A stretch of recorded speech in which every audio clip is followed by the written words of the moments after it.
The scent of damp stone and despair is the first thing I know each morning. It clings to the threadbare blanket, sinks into my skin, and lives in the back of my throat.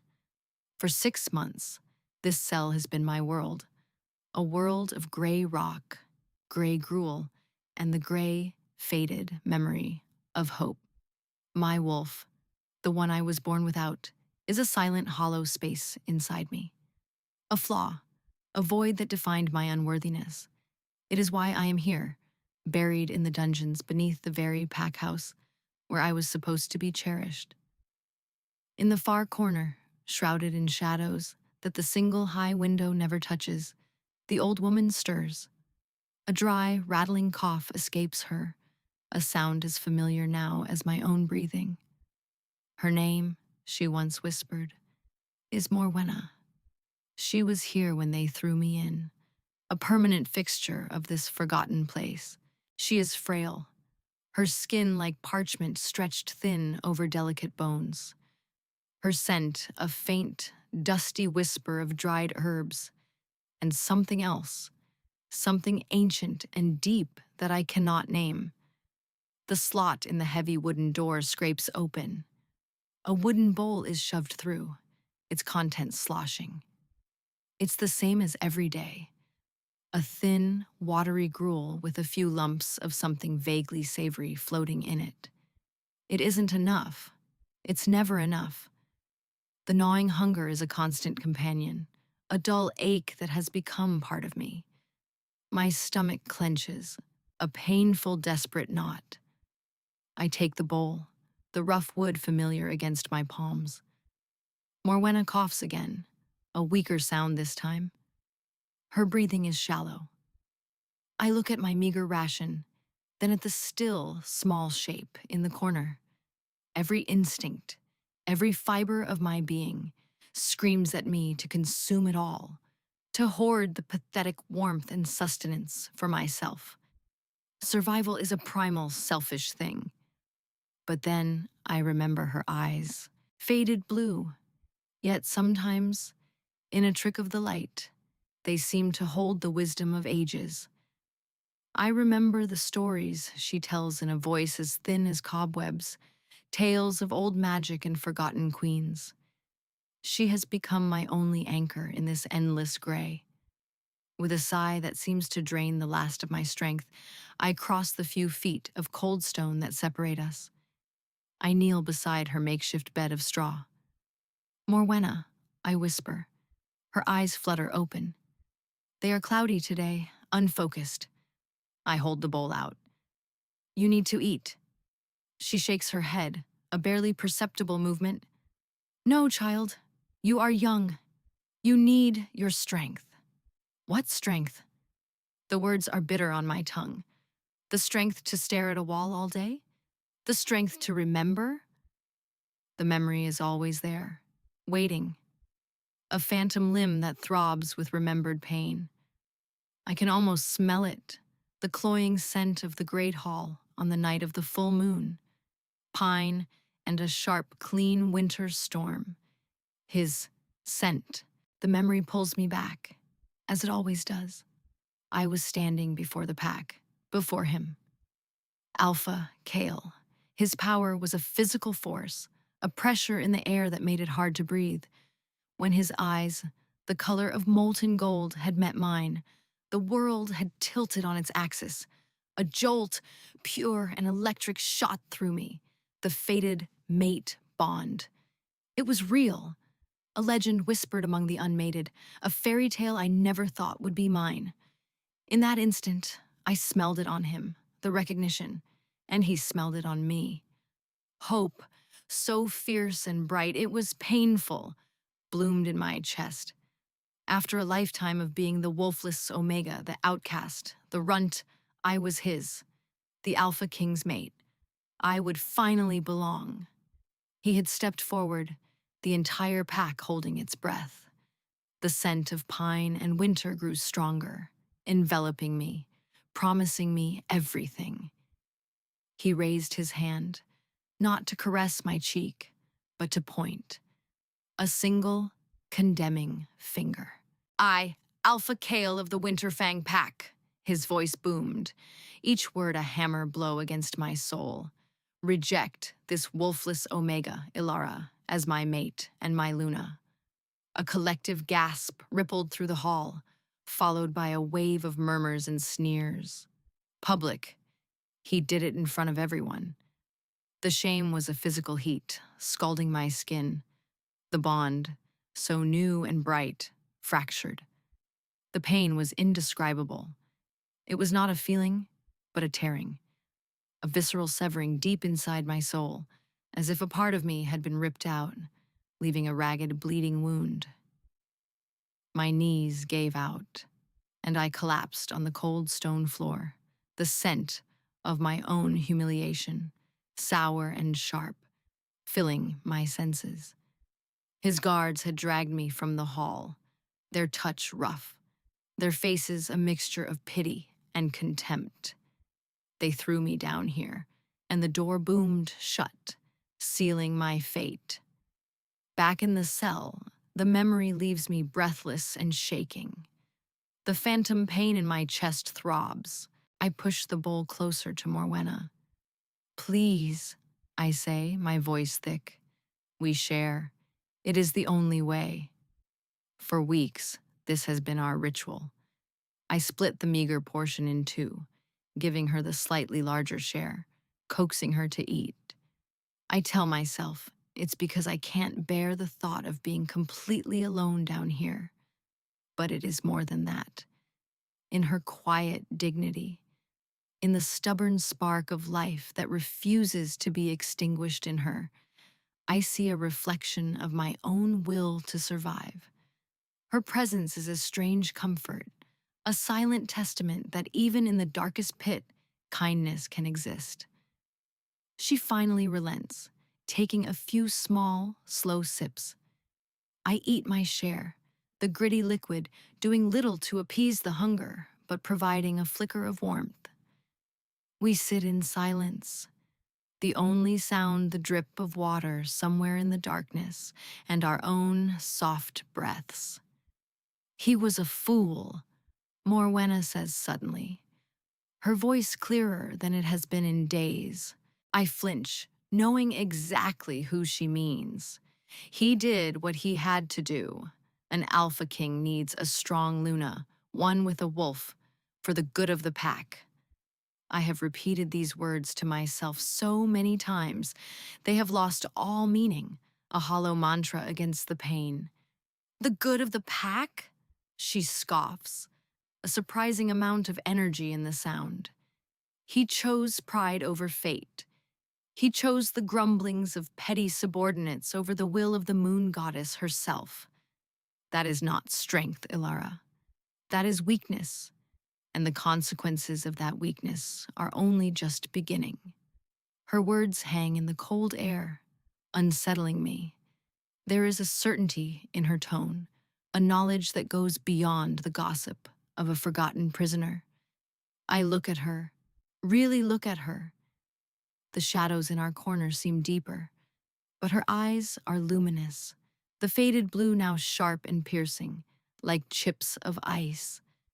The dusty scent around her seems to shift, and for a fleeting moment, I catch a trace of something else. Something powerful and clean, like ozone after a lightning strike, and the rich, commanding scent of a dominant wolf. It vanishes as quickly as it came, leaving me to wonder if the hunger is finally making me imagine things. But a seed of doubt, a tiny, curious question, is planted in the barren soil of my heart. Who is this old woman I share my rations with? 3 months later, the routine is a grim, unchanging rhythm. Wake, hunger, gruel, Morwenna, memory, sleep. Repeat. My body has withered, but my will has hardened into a cold, sharp point. I will not break. I will not let Kyle's cruelty be the end of my story. Sharing my food with Morwenna is no longer a choice. It is a necessity, an act of defiance. It is the one thing I control. One evening, after our shared meal, Morwenna pushes herself up, her movements surprisingly steady. She looks at me, her gaze intense. The boy's pride has festered long enough. The wards weaken, the shadows stir at the edges of the forest. Shadows? What are you talking about? I ask, a shiver tracing its way down my spine that has nothing to do with the cold. An old enemy, she says, her voice low and resonant. The whispering blight. They feed on despair, on broken bonds. Your rejection was not just a personal cruelty, child. It was a crack in the foundation of this kingdom's defenses. A crack he made. She takes a step towards me, and the air around her thickens, vibrating with a power I can feel on my skin, like static before a storm. The dusty herbal scent I associate with her is burned away, replaced by that stunning, authoritative aroma of ozone and alpha blood. It's the scent of royalty. Who are you? I breathe, scrambling back until my shoulders hit the cold wall. The frail old woman seems to melt away. Her spine straightens, and she gains an inch, then two. The lines on her face smooth out, her eyes blazing with an inner light. The threadbare rags she wears seem to shimmer, taking on the illusion of dark, regal silks. She is no longer a weak, dying prisoner. She is a queen. I am Morwenna, the first Luna of the Winterfang, she declares. Her voice no longer a whisper but a command. And I am Kyle's mother. The world spins. His mother. The first Luna, who was said to have wasted away from grief years ago after her mate, the former Alpha King, passed. She faked her own decline, her own death, to escape into the dungeons she knew no one ever checked. But why? I stammer, my mind reeling. To watch, she says, her eyes softening with a hint of sorrow. To wait. The prophecy spoke of a wolfless mate, a key forged in moonlight, who would either be the kingdom's salvation or its ruin, depending on the heart of the Alpha King. My son was raised on pride and politics. I needed to see the heart of the one fate chose for him. I needed to know if she was worthy of the power she was destined to hold. She gestures to me. For months, you have sat in this pit of despair. You have been starved, forgotten, and broken. And yet, every single day, you shared what little you had with a useless old woman. You showed compassion when you had every right to show bitterness. You, Elara, are worthy. Tears spring to my eyes, hot and sudden. Not tears of sorrow, but of validation. Someone saw me. Someone saw my worth. Your flaw is not a flaw, Morwenna continues, her voice ringing with power. You are not wolfless. You are wolf-gifted, a vessel for a much older, purer magic. The magic of the moon itself. Your bloodline runs deeper than any of these petty pack hierarchies. She holds out her hand. It is no longer wrinkled and frail, but strong and steady. Kyle broke the lock. But you, my dear, hold the key. It is time for you to learn how to use it. It is time for our escape. The training is agony. Morwenna, it turns out, is a harsh and demanding teacher. In the confines of our cell, she teaches me to draw on the power within me. It is not the primal rage of a wolf, but a cool, silent wellspring of energy. She instructs me to feel the moonlight, even through feet of solid stone, to pull it into the hollow space inside me, where a wolf should be. At first, all I feel is the familiar emptiness, but I persist, driven by her iron will and the first glimmer of true hope I have felt in years. The first time I succeed, it feels like liquid silver pouring into my veins. A quiet, cold power that makes my fingertips tingle and my hair stand on end. Morwenna guides me, teaching me how to shape it, to weave it. It is not a weapon of tooth and claw, but of light and shadow, of silence and compulsion. The guards are lazy, Morwenna says one night, weeks into my training. They feel the despair from this place and it makes them sluggish. Their minds are open. Show me what you have learned. I close my eyes, focusing. I reach out with my senses, not my physical ones, but this new sense the magic has given me. I find the two guards outside our door, their minds dull and bored. I don't try to command them. Morwenna taught me that subtlety is key. I find the memory of their warm beds, the thought of a hot meal.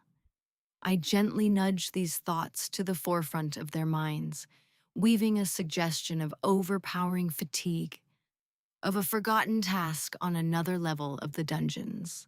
I hear their shuffling footsteps, their grumbling voices as they walk away. It worked. A giddy rush of success makes me dizzy. Morwenna nods, a rare, approving smile on her face. Good. Now, the lock. I press my palm to the heavy iron lock on our cell door. I channel the cool, lunar energy from my body into the metal. I don't try to force it. I feel the tumblers inside, the simple mechanics. I coax them, one by one, into alignment. With a soft, metallic click, the lock springs open. The heavy door swings inward on silent, well-oiled hinges. Freedom. The air in the corridor is still stale, but it tastes different. It tastes of possibility. Come, Morwenna commands, already moving down the dark passage with the silent grace of a predator. There is a hidden way out, one only the First Luna knows. We travel through dusty, forgotten tunnels, the air growing fresher with every step. Finally, we come to a wall of solid rock. Morwenna places her hand on it, murmuring a single word in a language I do not understand. The rock groans and slides aside, revealing a blast of cold night air and a sky littered with a billion glittering stars. I stumble out into a moonlit clearing, breathing in the scent of pine, damp earth, and freedom. The world feels immense, overwhelming after so long in a tiny stone box. The moonlight touches my skin, and I feel the power inside me hum in response, a joyful, resonant song. I am no longer Ilara, the wolfless Omega. I am something new, something more. My scent has changed. The faint, submissive smell of an Omega is gone, burned away by the magic. In its place is something I can barely recognize as my own. It is the scent of night-blooming jasmine and cool, polished silver. It is the scent of power. Morwenna leads us east, away from the Winterfang territory. For weeks we travel, living off the land. She continues my training, pushing me harder. I learn to cloak our scents, to walk in silence, to use my magic to hunt and heal. My body, once frail and starved, grows strong and lean. The hesitation in my posture is replaced by a quiet confidence. We arrive at the borders of the Sunstone Pack, a territory known for its peaceful alpha and fair dealings. Morwenna has an old alliance here. We are granted entry and taken to the alpha. His name is Reese. He is handsome, with warm brown eyes and a scent of sun-warmed earth and honey. When he sees me, his eyes widen, his nostrils flaring as he takes in my new, powerful scent. There is no pity in his gaze, only admiration and a deep, respectful curiosity. "Welcome, Lady Morwenna," he says, bowing his head to the former Luna. Then he turns to me. "And you, my lady, you carry an extraordinary power. I have never sensed anything like it." "Her name is Ilara," Morwenna says, "and she is our last hope." My wolf is a constant snarl in the back of my mind. "Fool! Coward! You threw her away. You threw away ours. I am Kyle. I am the Alpha King of the Winterfang, and I am in hell. It has been 9 months since I rejected her. 9 months since I stood before my pack and broke the most sacred bond a werewolf can know. I see her face every time I close my eyes. The shock, the hope turning to utter devastation. I can still smell the scent of her shame, a scent my own actions created. My wolf, the beast that shares my soul, has been at war with me ever since. It paces endlessly within me, a caged, furious thing. It rejects my authority. It howls for its mate. Mine. We need her. We are dying without her. He is not wrong. A part of me is dying. The world has turned to ash in my mouth. Food has no taste. Sleep offers no rest. Only nightmares of her falling, her eyes accusing me. I have tried to be with other she-wolves. The moment they get close, their scents of flowers, of rain, of spice are repulsive, turning my stomach. My wolf growls a possessive, furious warning inside my head. Not her. Never anyone but her. The bond, though I rejected it, is not gone. It is a festering wound. A constant, agonizing ache radiates from the center of my chest, a phantom pain for a connection I willingly severed. Some days it is a dull throb. Others, it is a sharp, stabbing agony that brings me to my knees. I told myself I did it for the pack, that a wolfless Luna would be a sign of weakness. My father had drilled it into me. The pack first, always. Strength above all else. My council, led by the ambitious and silver-tongued elder Vorlog, had pressured me, whispering fears of dissent and challenges to my rule if I accepted a flawed mate. In my arrogance, in my fear of appearing weak, I listened. I chose my pride over my soul, and now my kingdom pays the price for my folly. A strange sickness has fallen over the land, not a physical plague, but one of the spirit, a creeping despair that dulls the senses and saps the will. The crops are less bountiful, the hunts less successful, and at the borders they have appeared, the shadow weavers, creatures of nightmare we thought long vanquished. They are drawn to the despair, feeding on it, growing stronger. Our warriors fight them, but they are like smoke. They fade and reappear, their whispering voices promising an end to all pain in the cold embrace of nothingness. My mother's death years ago left a hole in the kingdom, but this, my rejection of Alara, feels like I have personally ripped a hole in the sky. The ancient wards my ancestors put in place, wards powered by the strength of the alpha line and its mated pair, are failing. I can feel it. A cold draft blowing through the heart of my lands. I am in a council meeting, listening to Vorlog drone on about reinforcing the western patrols. The scent of him, of dry ambition and old paper, grates on my nerves. All I can think about is her scent. The memory of it is faint, almost lost, soft and unassuming, like wildflowers after a spring rain. But underneath, there was something else. Something I was too blind to recognize. Something pure and clean. I ache for that scent with a desperation that is hollowing me out from the inside. Alpha, Vorlag's voice cuts through my haze. Your orders for the Western Front? I stare at the map, but I don't see the markings of our territory.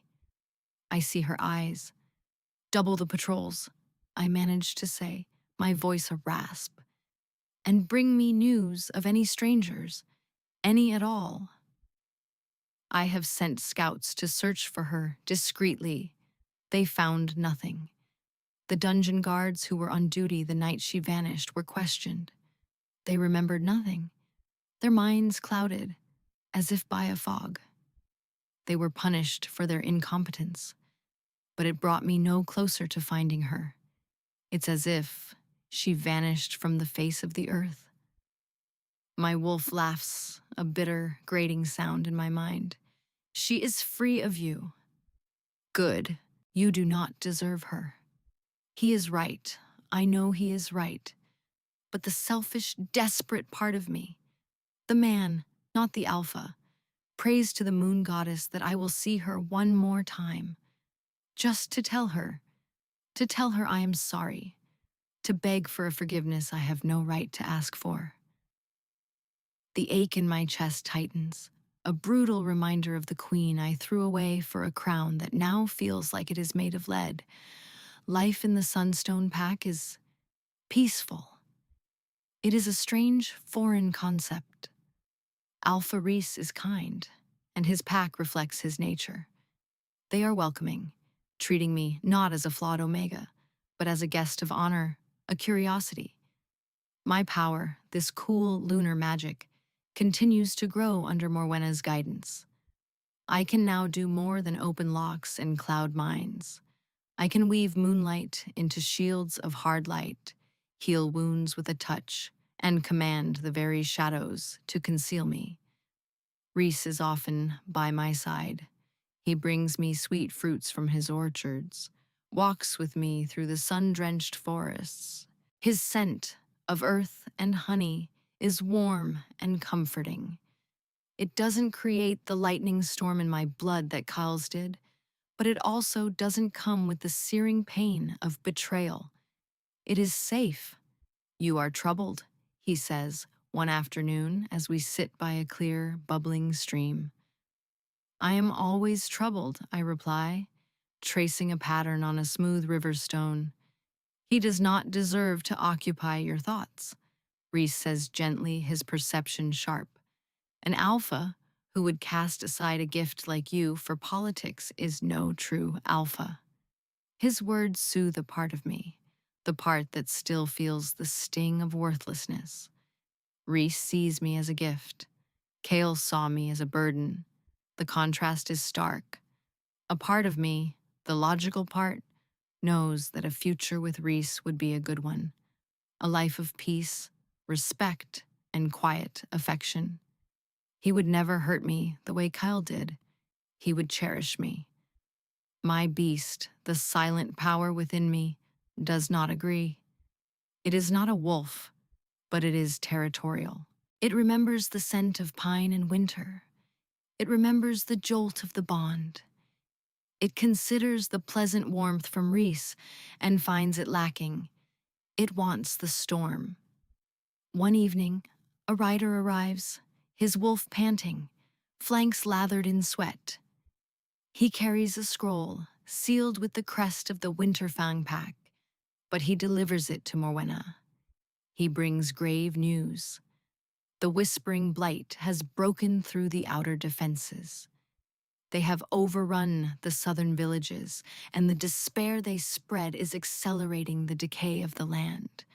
The Winterfang warriors are losing ground. The kingdom is on the brink of collapse. Morwenna reads the report, her face a grim mask. It is as I feared, she says, her eyes finding mine across the firelit room. The great ward is shattered. Kale's power is waning, consumed by the broken bond. The blight will consume everything and then move on to the next territory. To here. Reese stands, his hand resting on the hilt of the blade at his side.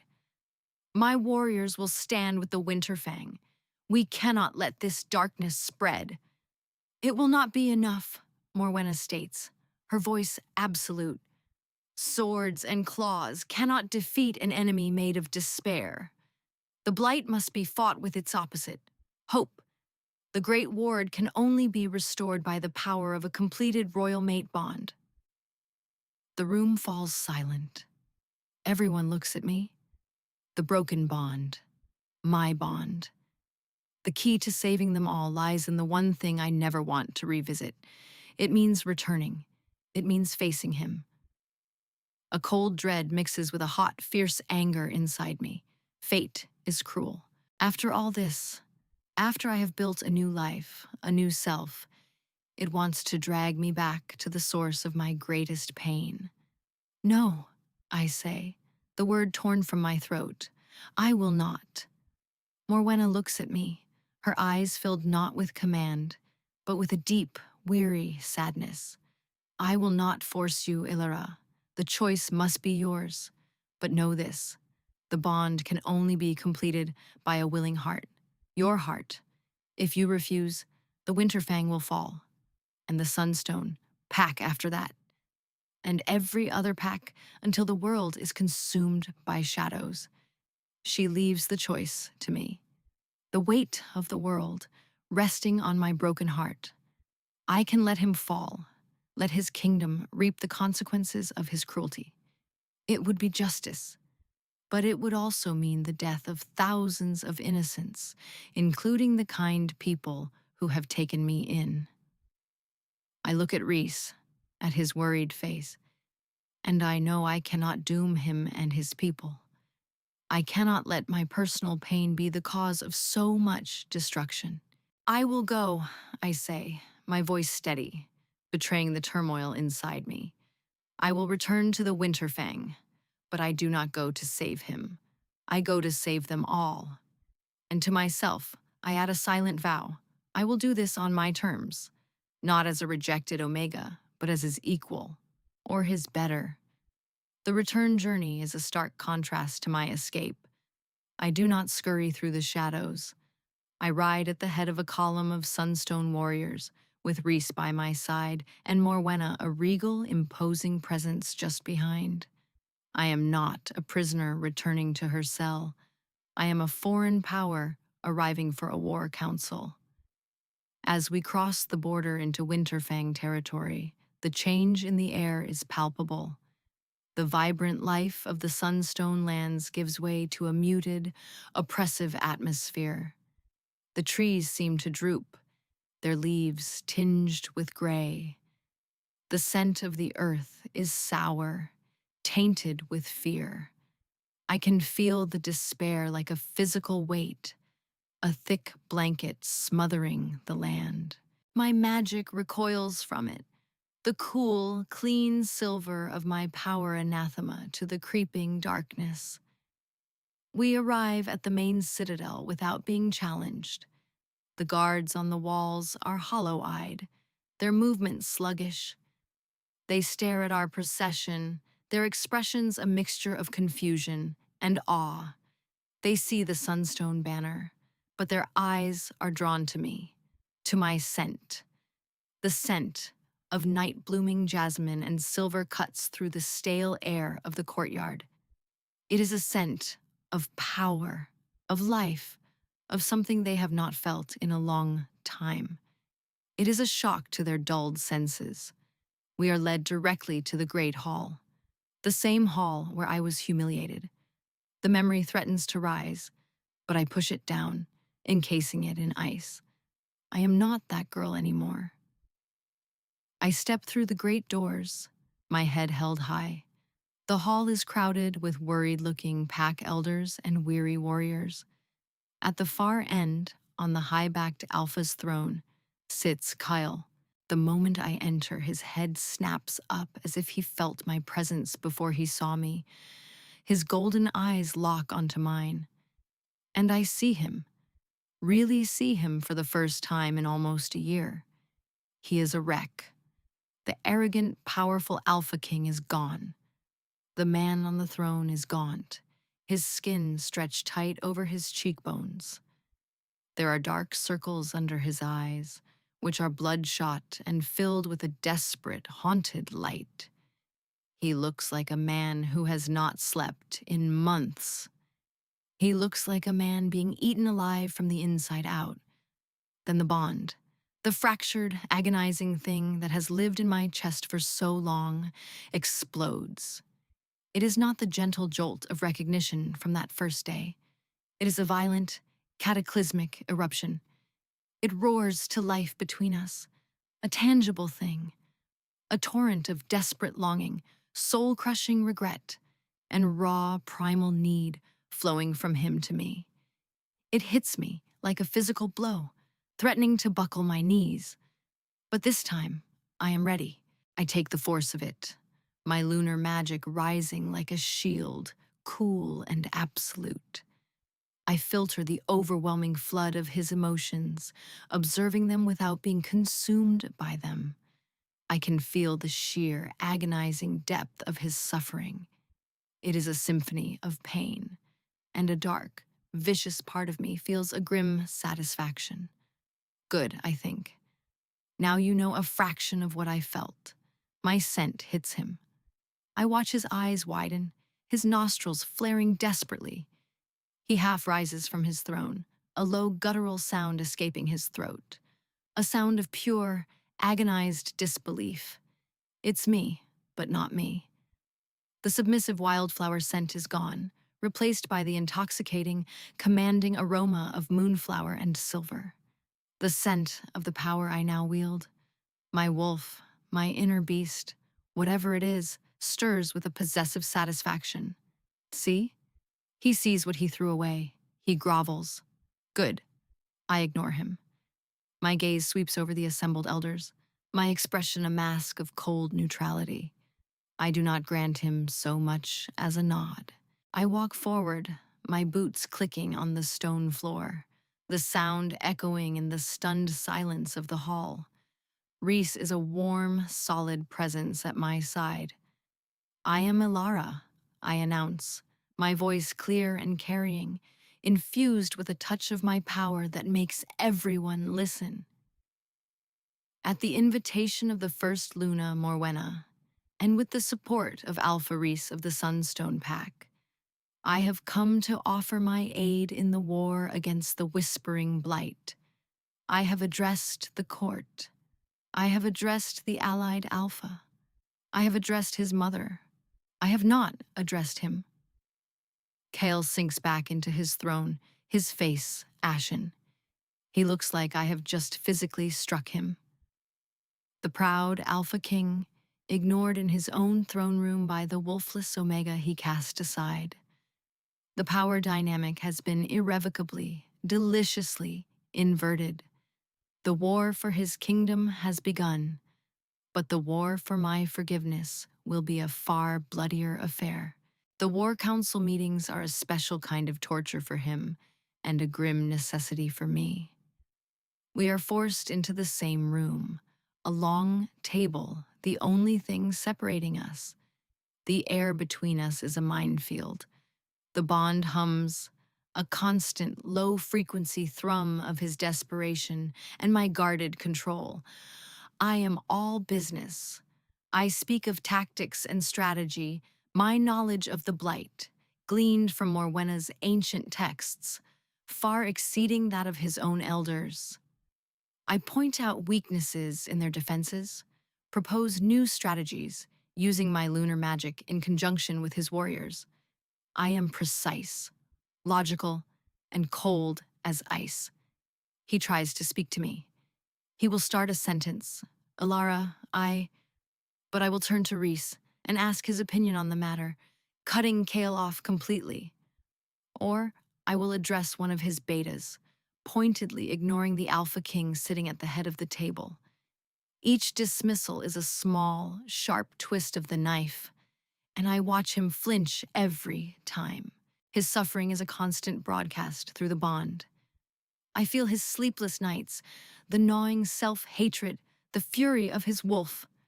Grovel, fool, on your knees. Beg her. Beg ours. The beast inside him is my ally. It scourges him relentlessly. After one particularly tense meeting, he follows me as I leave the council chamber. Alara, please! He calls out, his voice raw. I stop, but do not turn.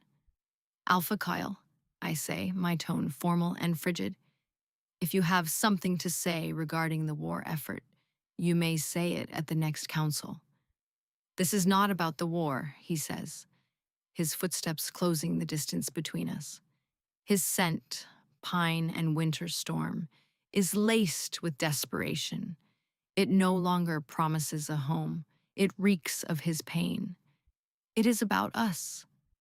There is no us, I say, finally turning to face him. I let him see the coldness in my eyes. You made certain of that in front of your entire pack. Do you not recall? His face crumples. The mask of the alpha is gone, leaving only the broken man beneath. I recall it every second of every day, he whispers.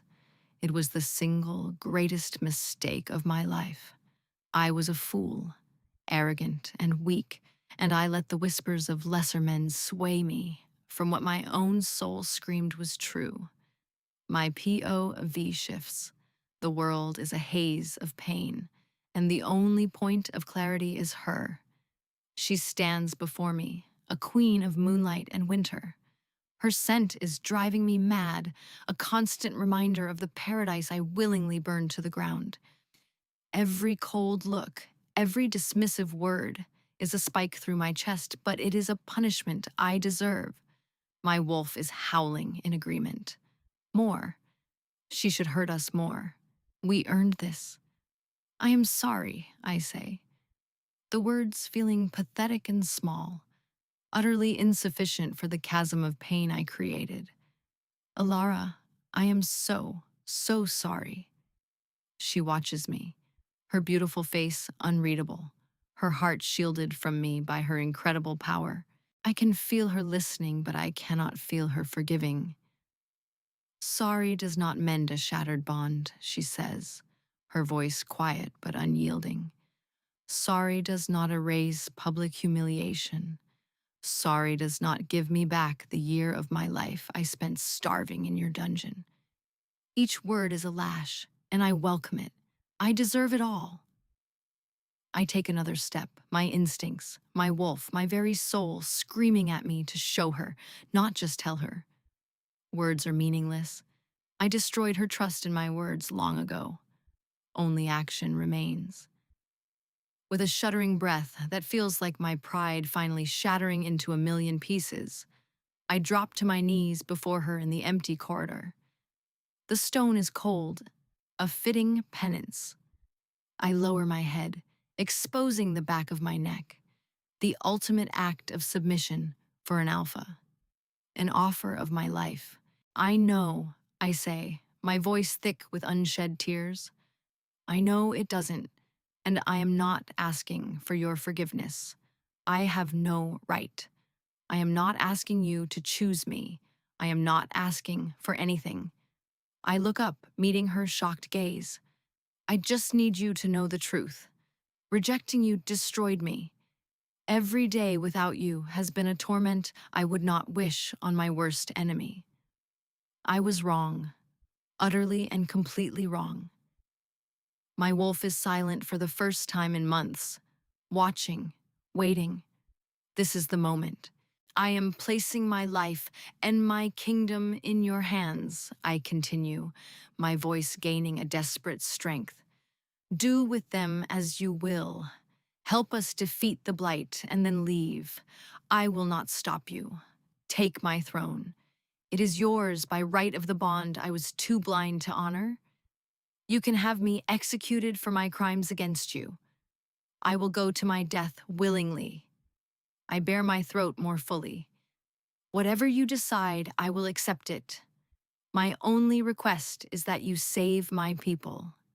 They do not deserve to suffer for my sins. I hold my position, kneeling on the floor, my throat bare, my life entirely in her hands. I am no longer an alpha king. I am just a male, begging for a mercy I do not deserve from the mate I tried to destroy. The air crackles with the raw, naked truth of my grovel. There are no excuses, no justifications, only absolute accountability and submission. A movement at the end of the hall catches my eye.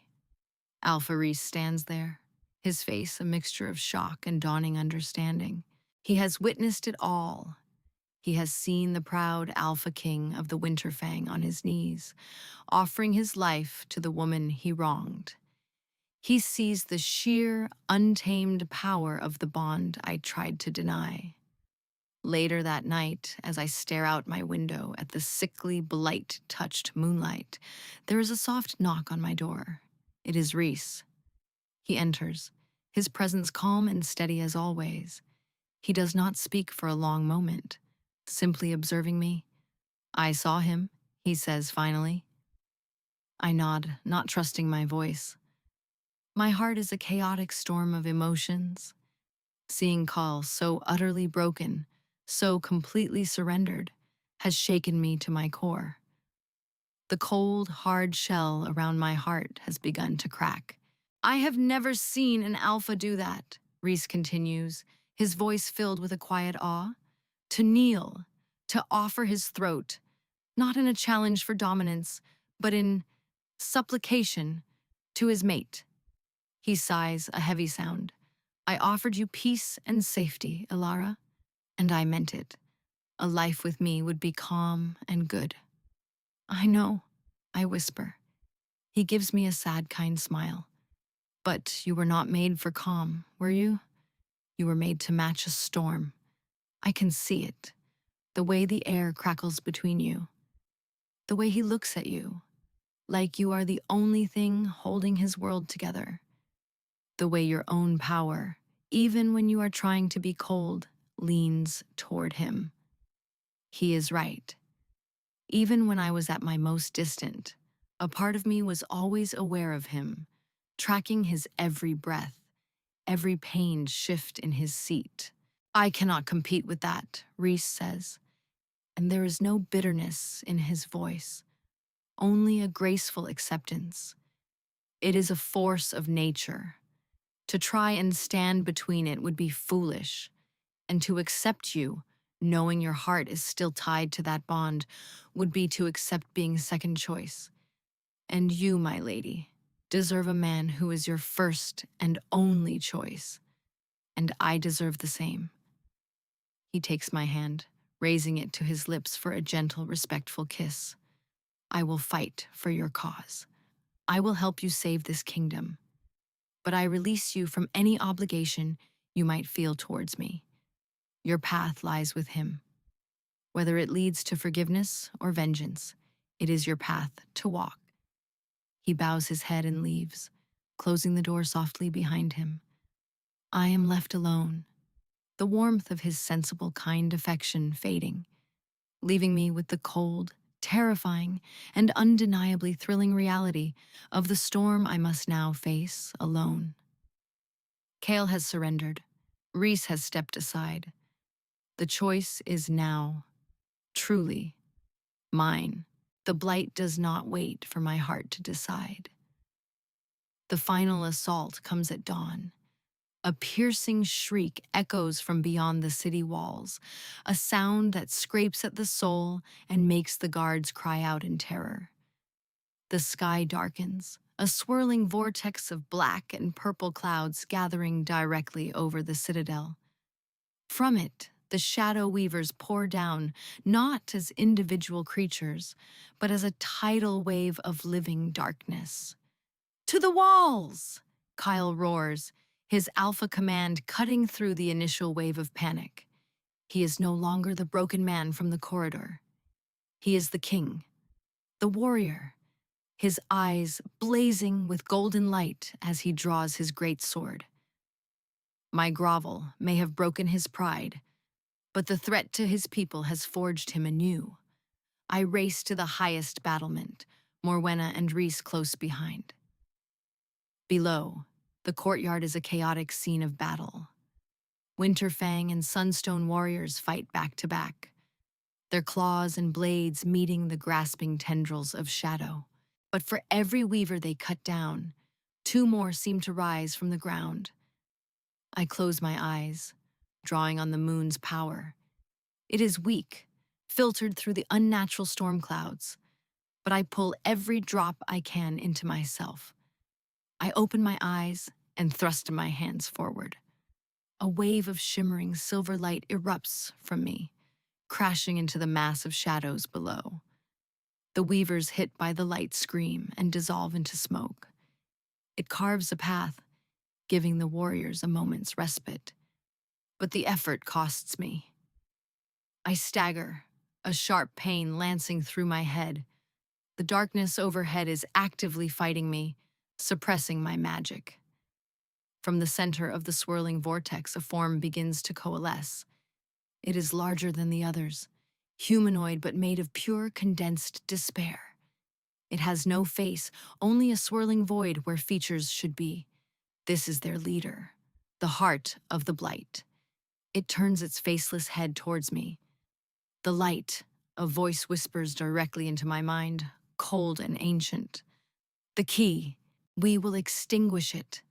It descends from the sky, moving with an unnatural speed.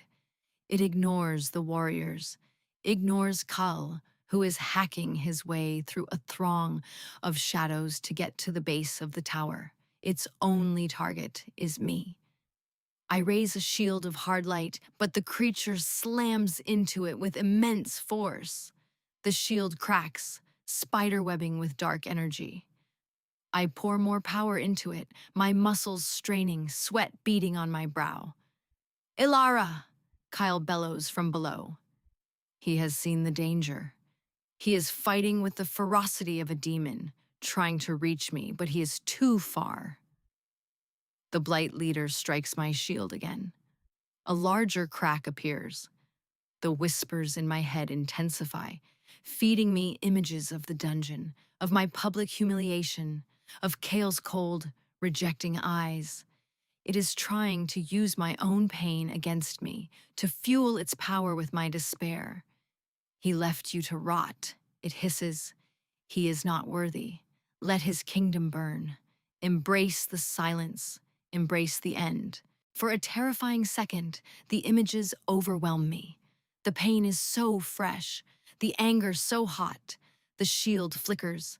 Then I feel it, through the bond, a pure, unfiltered wave of absolute selfless love and terror for my safety. It is coming from Kale. It cuts through the blight's poison, a beacon of raw, desperate truth. He isn't fighting for his kingdom right now. He is fighting for me. With a final shattering blow, the blight leader breaks through my shield. A tendril of pure darkness, sharp as obsidian, lunges for my heart. Time seems to slow. I know I cannot raise another shield in time. This is the end. But then, a flash of black fur and silver armor. Kale. He must have scaled the side of the tower with his claws.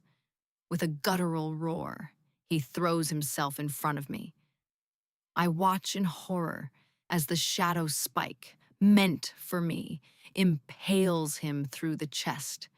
It goes straight through his backplate. The sound is sickening.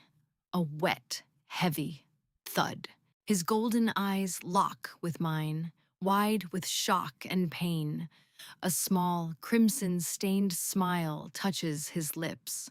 The blight leader shrieks in triumph and retracts its weapon, leaving a gaping, smoking wound.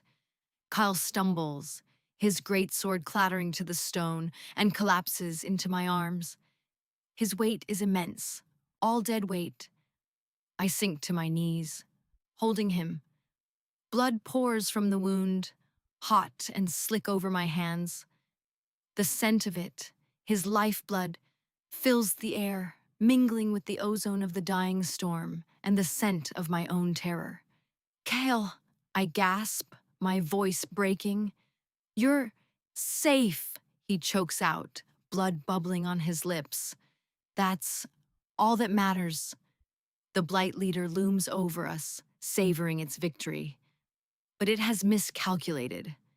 It thought to kill me with despair. But Kale's sacrifice has done the opposite. It has burned away all my lingering anger, all my resentment, all my hesitation, leaving only a core of pure, unadulterated love. The pain of his wound screams through the bond, a white-hot fire. I feel his life fading, the strength of his wolf dimming. I have the power to walk away, to let him die. This would be justice, a life for a life, a broken heart for a broken body. My mind screams at the injustice of it all. But my heart, the treacherous, foolish thing, is shattering. I look down at his face, pale and strained. at the eyes that now only hold love for me. I see the man who knelt in the corridor, the man who just gave his life for mine. And I know with absolute certainty that I cannot let him go. The girl he rejected might have let him die, but the woman I have become will not. My wolf, my beast, my soul, it rises up within me, no longer silent. Ours. It growls, a fierce, possessive, and final declaration. We choose him. We save him. Claim. The Blight Leader raises its hand to deliver the final blow. But it is too late. My choice is made. I lean down, ignoring the monster of shadow looming over us. I look deep into Kyle's fading golden eyes. I, Ilara, I say, my voice trembling but clear, accept you, Kyle, as my mate, as my alpha, as my heart. I press my lips to his. It is not a gentle kiss. It is a desperate, frantic claiming. As our lips meet, I unleash everything I have. The cool, silver river of my lunar magic floods from me into him. It is not a request. It is a command. Live. The moment the words leave my mouth and my magic touches his soul through the bond, something ignites. The fractured, painful connection between us snaps into place, whole and complete. A supernova of power erupts from our joined bodies. It is not just my moonlight, not just his alpha strength. It is something new, a perfect, terrifying fusion of both. A blinding wave of pure, white-hot energy expands outward from us in a perfect sphere. The Blight Leader screams, a sound of pure agony. As the light hits it, it doesn't just dissolve. It is annihilated, unmade, every trace of its dark essence burned away by the raw power of a completed bond. The wave of light continues, washing over the entire citadel, over the battlefield. Every shadow weaver it touches vanishes like smoke in a hurricane. The unnatural storm clouds in the sky are torn apart, banished by the pure, cleansing energy. The true sun, the real dawn, breaks through, flooding the land with golden light. In the space of a single, explosive heartbeat, the battle is over. The whispering blight is gone. The light recedes, drawing back into us. I pull back from Kyle, breathless. The gaping wound in his chest is gone. In its place, a swirling silver scar marks the skin over his heart, a permanent testament to his sacrifice. His eyes, once dimming, now blaze with their full golden intensity, brighter than ever before. The bond between us is no longer an ache or a desperate scream. It is a deep, resonant hum, a steady, warm presence that fills the hollow spaces inside both of us. It feels like coming home. He reaches up his hand, now steady and strong, cupping my cheek. His thumb traces a path over my skin. Ilara, he breathes, his voice full of wonder, love, and a reverence that makes my heart ache. In the weeks that follow, the land begins to heal. The despair recedes like a foul tide, replaced by a fragile but growing hope. The grass grows greener, the sky seems bluer. The Great Ward, restored and amplified by our new combined power, is a palpable presence, a blanket of safety over the Winterfang. Kale and I are inseparable, the bond a constant comforting connection. We don't speak much of the past, not yet. The wounds are too fresh. Instead, we focus on the present, on rebuilding, on learning this new, incredible dynamic between us. A month after the battle, he calls the entire pack to the Great Hall, the same audience. But this time, I stand beside him, not before him. His hand is holding mine, our fingers intertwined. He stands before the throne, but does not sit on it. For almost a year, he begins, his voice strong and carrying. This pack has suffered under a failing alpha. Murmurs ripple through the crowd. I was that alpha. I put my pride before my duty. I put my fear before my fate. I broke our most sacred law, and in doing so, nearly broke our world. He turns to me, his eyes holding mine. I rejected the greatest gift the goddess ever bestowed upon this pack, my mate. He looks back to the crowd. She did not have to return. She did not have to save us from the blight I unleashed with my weakness. But her heart is greater than mine. Her spirit is stronger.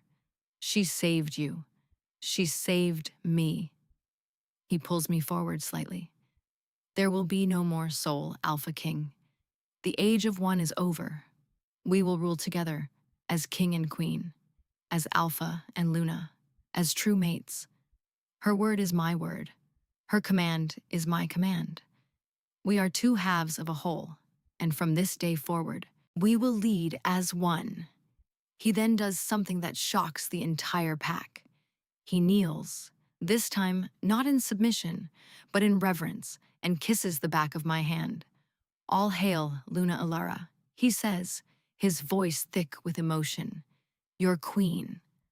A moment of stunned silence, and then one of the older warriors bellows, All hail, Luna Ilara. All hail the queen. Soon, the entire hall is chanting my name, their voices filled with an awe and respect I never dreamed of. I look at Kale, still kneeling before me, and I see not weakness, but a strength he never possessed before. The strength to be humble, the strength to admit his faults, the strength to share his power. A few months later, the first snow of the season begins to fall. Kyle and I are standing on the balcony of our shared chambers, watching the delicate flakes drift down and blanket the healing land. A new throne has been built in the great hall, a twin to his, but we rarely use them.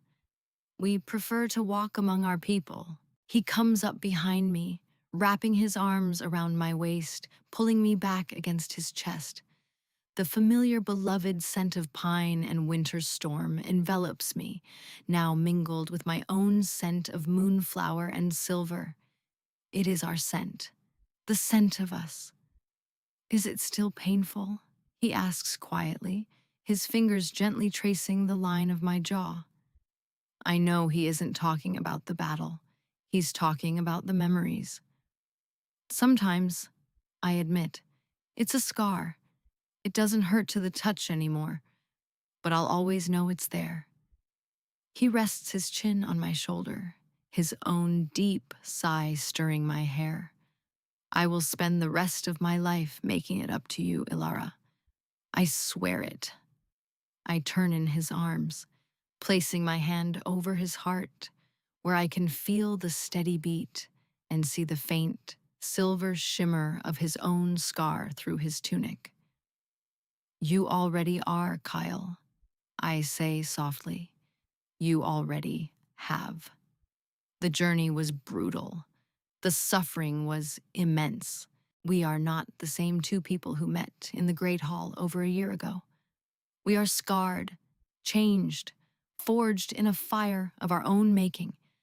But as he leans down to kiss me, slow and deep, a kiss of equals, a kiss of survivors, a kiss that promises a lifetime of dawns, I know we are finally whole. We were earned, not given. And that makes our love, our bond, unbreakable.